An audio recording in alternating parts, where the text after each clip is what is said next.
Hello students, आज हमारा topic है साइटोप्लाज्म। इसके पहले हमने सेल थियरीज, सेल के types, protoplasm, cell membrane, cell wall पर डिस्कस किया है। आज हम डिस्कस करेंगे साइटोप्लाज्म।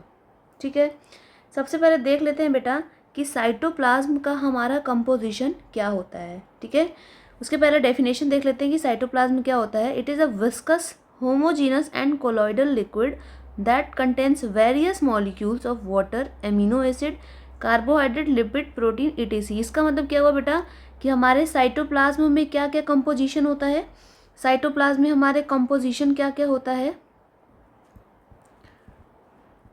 साइटोप्लाज्म में हमारे कंपोजिशन होता है water, salt, protein and organic molecules. Organic molecules, ये बेटा हमारा कंपोजिशन होता है साइटोप्लाज्म का। उसके पहले अगर हम अपने स्ट्रक्चर की बात करें कि साइटोप्लाज्म का स्ट्रक्चर हमारे सेल में क्या होता है, तो इसका स्ट्रक्चर होता है बेटा हेट्रोजीनस। कैसा होता है?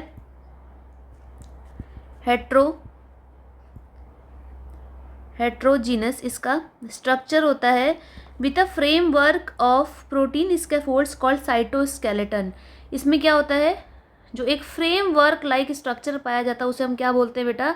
साइटोस्केलेटन बोलते हैं। क्लियर हुआ बेटा? क्या बोलते हैं? साइटोप्लाज्म में का स्ट्रक्चर होता है हेट्रोजीनस और उसके अंदर एक फ्रेमवर्क स्ट्रक्चर पाया जाता है, that is called cytoskeleton. Okay, it forms the bulk of cell and is present between cell membrane and nuclear membrane. Okay, cell membrane and nuclear membrane. अगर इसके फिगर की बात करें तो ये क्या है, हमारा सेल है और इसके बीच में ये न्यूक्लियस है। ओके, और ये जो बीच में एक आपको स्ट्रक्चर ऐसे दिखाई दे रहा है, ये क्या है बेटा? बीच में हमारा ये जो स्ट्रक्चर है दैट इज साइटोप्लाज्म। ओके, ये हमारा साइटोप्लाज्म है और ये बीच में क्या है? न्यूक्लियस है। यहाँ तक क्लियर हुआ?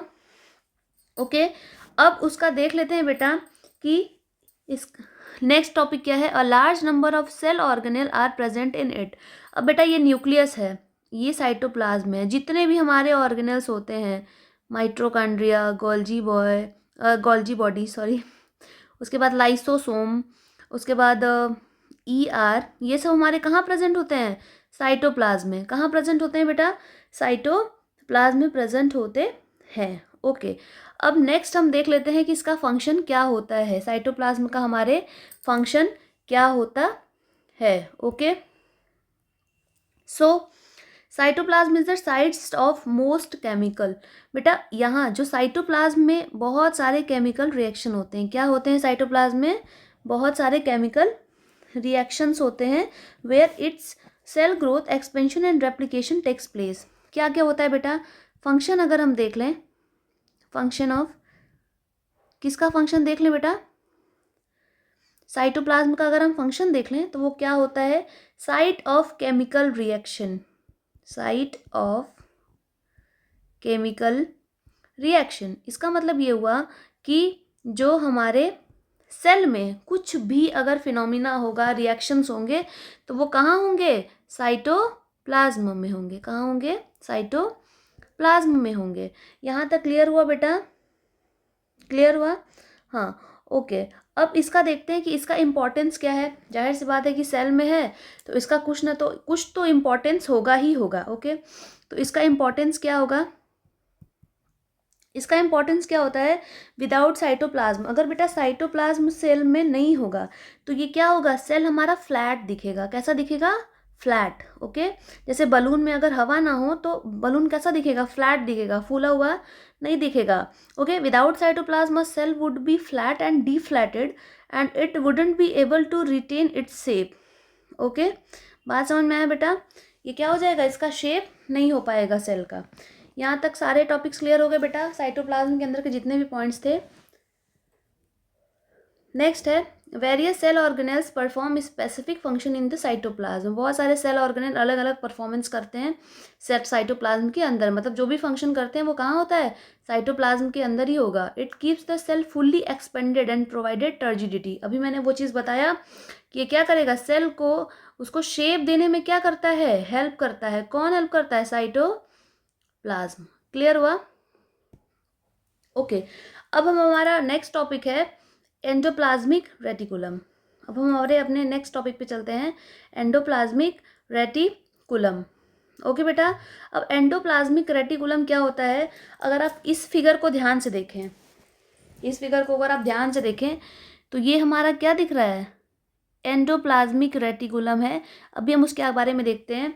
The organelle present in the cytoplasm, ये कहाँ प्रेजेंट होगा बेटा, साइटोप्लाज्म में होगा। अभी हमने देखा कि जितने भी हमारे ऑर्गेनल्स होते हैं वो कहाँ प्रेजेंट होते हैं, साइटोप्लाज्म में होते हैं। ठीक है, okay. It is an irregular interconnected network of flattened sacs made up of double membrane and is interconnected with each other. बात समझ में आई बेटा, क्या बोल रहा है, ये डबल मेम्ब्रेन होता है, एक मेम्ब्रेन ये हुआ, एक मेम्ब्रेन ये हुआ, ये क्या होते हैं, डबल मेम्ब्रेनस होते हैं। और ये इंटरकनेक्टेड, एक दूसरे के बीच में क्या होते हैं, कनेक्टेड होते हैं, जुड़े होते हैं। एंड इट्स टू टाइप, इसके कितने टाइप होते हैं बेटा, इसके होते हैं two types. First is rough endoplasmic reticulum, RER, rough endoplasmic reticulum. अब देखते हैं कि rough endoplasmic reticulum, why is it called rough endoplasmic reticulum. देखते हैं बेटा, यहाँ पे दिया है कि विथ राइबोसोम्स अटैच्ड। ओके, क्या होता है, अगर हम इसके स्ट्रक्चर को देखें, सी ये है हमारा क्या, ये देखिए इस पे ये क्या है, ये जो छोटे छोटे छोटे छोटे आपको सर्कल दिख रहे हैं, विजिबल हैं, ये क्या है बेटा, ये छोटे छोटे हमारे सर्कल क्या हैं, ये और कुछ नहीं है, ये क्या है, राइबोसोम्स हैं। क्या है, राइबोसोम्स हैं। And smooth endoplasmic reticulum SER without ribosome. अगर इसी स्ट्रक्चर को हम सिंपली देखें तो ये क्या हो गया हमारा, दिस इज SER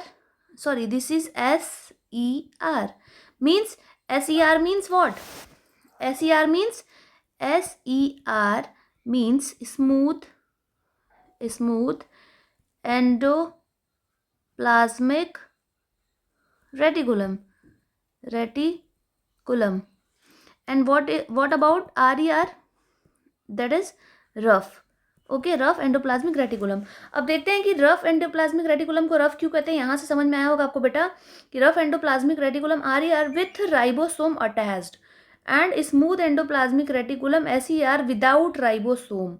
बात समझ में आ गया, मतलब क्या हुआ कि रफ मीन्स इसमें राइबोसोम अटैच्ड होंगे तो ये रफ हो जाएगा इसका सरफेस, इसीलिए इसे रफ एंडोप्लाज्मिक रेटिकुलम बोलेंगे। और स्मूथ को स्मूथ इसलिए बोलेंगे कि इसमें क्या होगा, विदाउट राइबोसोम होगा, राइबोसोम प्रेजेंट नहीं होगा। Okay, endoplasmic reticulum are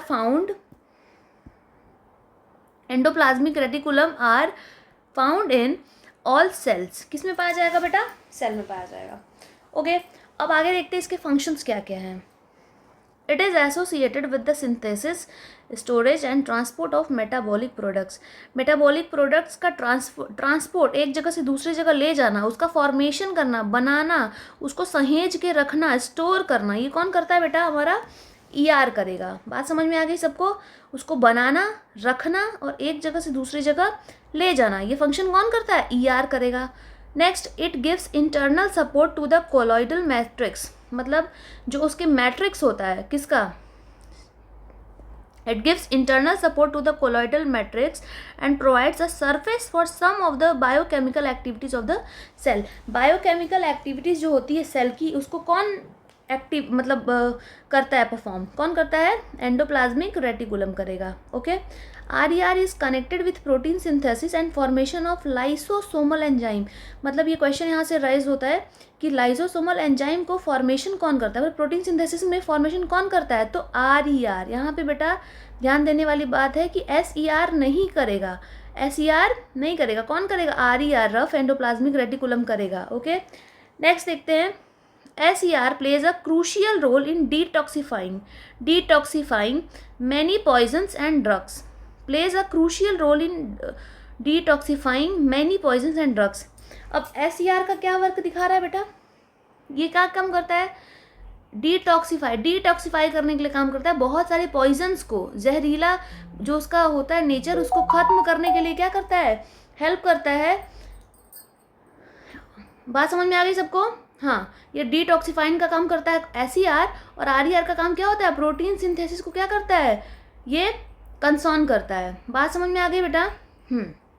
okay, so thank you so much. आज के लिए हमारा इतना ही टॉपिक हमने कवर किया है, दो, पहला साइटोप्लाज्म और दूसरा एंडोप्लाज्मिक रेटिकुलम। इसके आगे जो भी आपका डाउट होगा वो कमेंट कर सकते हैं आप, उसके आगे का टॉपिक हम लोग कल कवर करेंगे। Okay, thank you so much.